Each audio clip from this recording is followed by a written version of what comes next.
Então, nós não estamos sabendo lidar com esse no caso do Pantanal, com o bioma. E lá na Amazônia, cara, nessa parte que tá vindo do Pará e tal, cara, ali é uma guerra de foice, uma barbárie ali, ocupação desenfreada, sem planejamento, os caras metendo fogo mesmo, cara. Nós não temos hoje fiscalização, porque a fiscalização não tem condições econômicas, deixa por último a fiscalização, não é verdade? Você já foi fiscal também, né? Não foi? Eu sou agente ambiental. Agente ambiental, exatamente. Então, assim, puta, não tem grana, cara, para os caras fazerem também o trabalho. Como é que fica?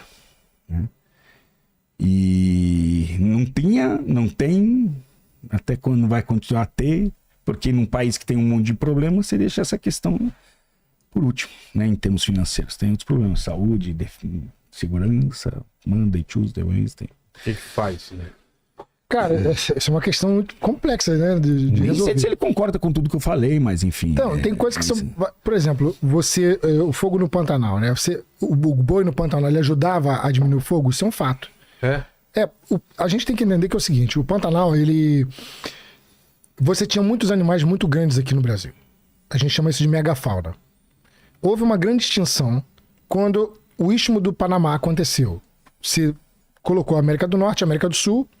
Aqui existia mastodonte, tá? Te parece um elefante. Tinha preguiça gigante. Você tinha um monte de coisas aqui aonde você tinha esses animais que pisavam e faziam pasto.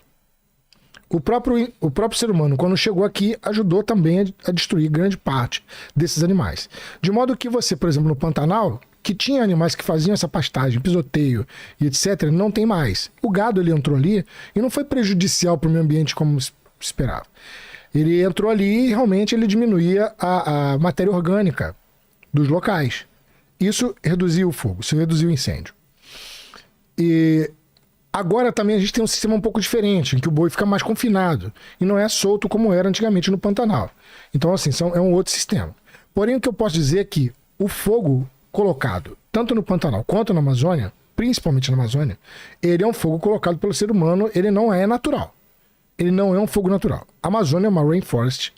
Só pra você ter ideia, meu pai mora em Paraty, Rio de Janeiro. Se você colocar uma caixa de fósforo do lado de fora, no outro dia você não risca o fósforo, de tão úmido que é. Tá. E aquilo ali só existe porque os rios aéreos da Amazônia é que fazem com que essa região aqui toda seja bastante úmida. Tu imagina lá, não tem como o fogo naturalmente acontecer na Amazônia, a não ser que seja provocado. Então o fogo é provocado de alguma maneira e isso tem que ser resolvido. Agora, para resolver é um grande problema, porque como o próprio Richard falou, a fiscalização. Por que queimam? Grilagem, cara. O que é grilagem? Grilagem, tomada de terra. O problema todo é você ter uma Amazônia que entre no ponto de no return. Ou seja, a Amazônia onde você desmata vai virar sertão. E aqui onde a gente vive no quadrilátero afortunado. Região sudeste, etc. Que na mesma região dos outros, em qualquer local do planeta, é deserto. Então onde você tem aqui Rio de Janeiro, São Paulo, né, o sul, que recebe esses rios aéreos da Amazônia, você vai ver que Namibe Kalahari é deserto. Você vai ver que Atacama é deserto. Você vai ver que o Outback é deserto. Tá tudo na mesma faixa. Aqui não é um deserto. Aqui não é um deserto porque você tem a água que evapotranspira das plantas na Amazônia e chegam aqui através dos rios aéreos. Se você desmata a Amazônia, o que vai acontecer é a perda, por exemplo, da industrialização em São Paulo, Rio de Janeiro, região sudeste. Isso é um problema sério a ser resolvido. Não é brincadeira. Agora, como resolver? Aí é outra história. Porque é fogo colocado criminosamente. Não é natural. Mas tem que ser resolvido. Agora, vontade política. Só? Acho que não é só vontade política, não. Tem mais um monte de outras coisas, mas a principal eu posso dizer que é uma vontade política. A principal, sim. Agora, você acha que só multar resolve? Não.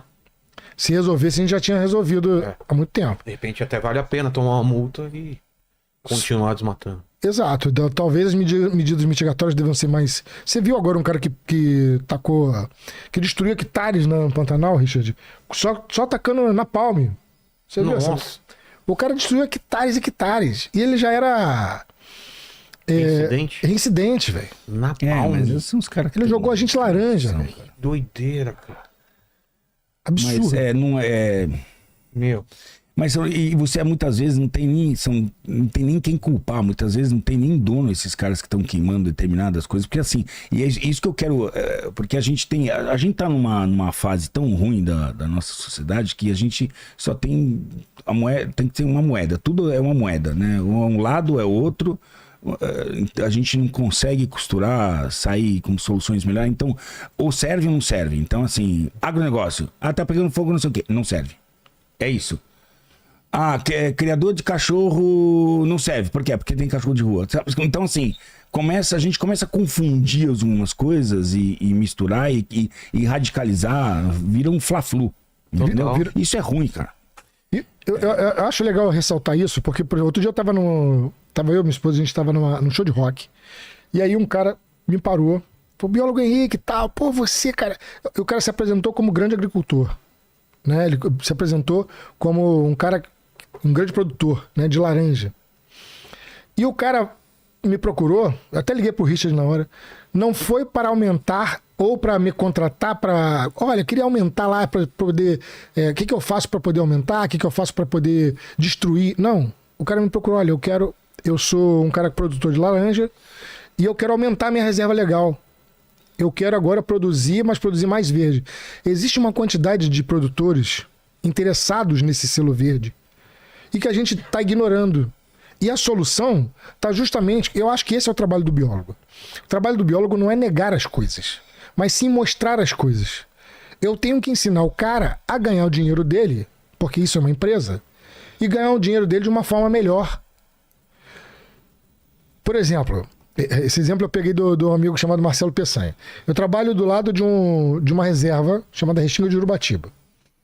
O cara vai lá, pega a carapeba, pega o peixe, depois ele vende por R$20 o quilo, depois não vai vendendo, vai passando o dia, vai baixando o preço, quando vê, até perde o produto. E isso é dentro de um parque natural, um parque nacional. E agora tu imagina, se esse cara não entra para uma, sei lá, se organiza de alguma maneira, porque não é todo mundo que pode pescar dentro do parque. Isso é uma medida mitigatória. Mas se ao invés dele vender esse peixe a R$20, ele pega o peixe, prepara, bota na folha de bananeira, uma embalagem orgânica, sei lá, e vende o peixe que foi pescado artesanalmente dentro do Parque Nacional da Restinga de Urubatiba. Tu vai pagar 100 conto naquele peixe, você vai comer e vai falar que é melhor. Então talvez... Eu acho que os biólogos deveriam estar mais atrelados em tentar ensinar aos produtores de como ganhar dinheiro melhor. Porque você não vai acabar com o agronegócio. Afinal de contas, é muito fácil você vir aqui no Twitter e ficar tweetando com um iPhone que foi produzido lá na China que poluiu pra caceta. E depois você tá trocando. Então, assim, isso é um papo que não me interessa mais. O que me interessa é solução. Você associar o agronegócio a produtos que sejam mais verdes é bom. Você pode, por exemplo, ter um cara que produz gado numa área que ele não precisa desmatar mais. Isso pode ser um selo verde. Você pode, por exemplo, consumir produto de um cara que preserva a reserva legal. Isso agrega valores. Então, ou então de uma agrofloresta, produtos de agrofloresta onde você tem a união do ambiente com...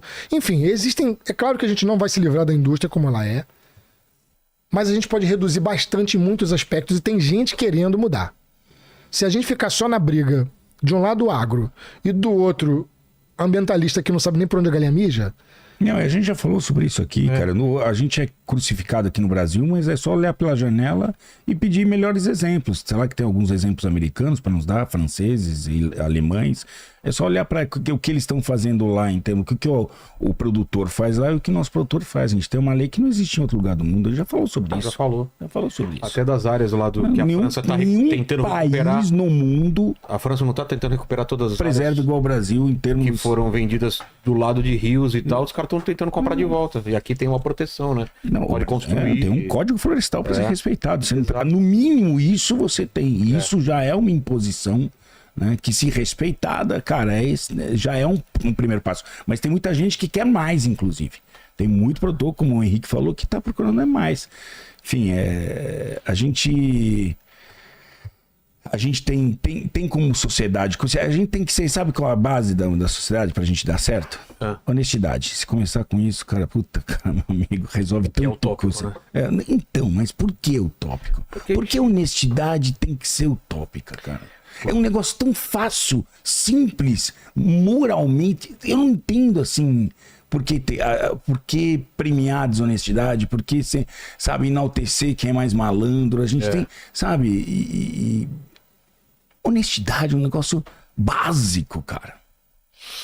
Eu acho que tá faltando os cientistas voltarem para a área ambiental, na minha concepção. A gente deixou muito a galera da ideologia falar sobre o meio ambiente sem ter propriedade do meio ambiente. A gente tem exemplos claros. Tem exemplos claros aí, por exemplo, de pessoas que vêm aqui no programa até e falam contra zoológico. Não sabe por onde a galinha mija e tá lá falando contra zoológico. Os zoológicos são extremamente importantes para a preservação ambiental. O Cavalini veio aqui e falou também sobre isso, né? Tem muita espécie que tá aí por causa do zoológico, não já tinha. Panda vermelho, panda, e tem um monte de coisa. Então, o que tá acontecendo? A gente está deixando pessoas que não sabem de meio ambiente falar sobre o meio ambiente. E aí o cara entra numa ideologia tosca. Ele entra só no sentimento, não entra na realidade, né? Ele sente que aquilo é o melhor sem ter base. Um exemplo claro, todo mundo fala pra você, é básico, floresta em pé vale mais do que floresta deitada. Ok. Só que você chega lá pro ribeirinho e ele tem que botar comida na mesa. O que ele olha? Aquela árvore ali que eu vou queimar, vou fazer carvão e eu vou comprar meu pão de amanhã. Isso. Então ele tá achando uma solução prática de que aquela floresta, para ele, deitada vale mais do que em pé. O que eu preciso fazer? Eu preciso mostrar para ele que aquela floresta em pé vale mais que a deitada. Mas